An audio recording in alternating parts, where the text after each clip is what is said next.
Mars Reconnaissance Orbiter has made a fortuitous discovery. We found water somewhat closer to the equator than we were expecting to see it.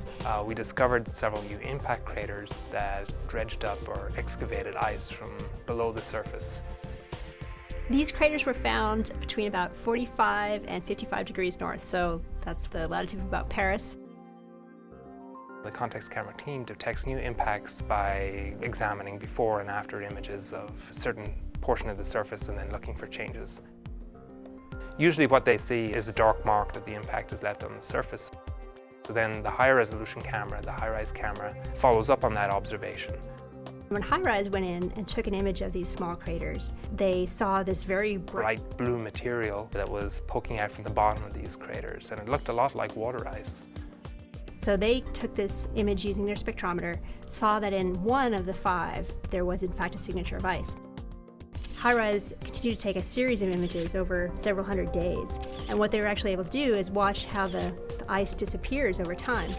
So you take the styrofoam lid off your cooler. Here on Earth the ice starts to melt, but on Mars it just turns into water vapor. And sure enough, it faded away like you would expect water ice to fade away. So we have an idea now of how much water was available in the Martian atmosphere in the recent past based on where we see ice in the subsurface today. One of the great ironies about this discovery is that several of these craters were found in the vicinity of one of the Viking landers. And that lander had an arm that dug down into the soil looking for ice. And what we realized from looking at the distribution of ice from these craters is that if that lander had gone down 6 inches deeper, it should have found ice. It just stopped inches short of where it could have found ice.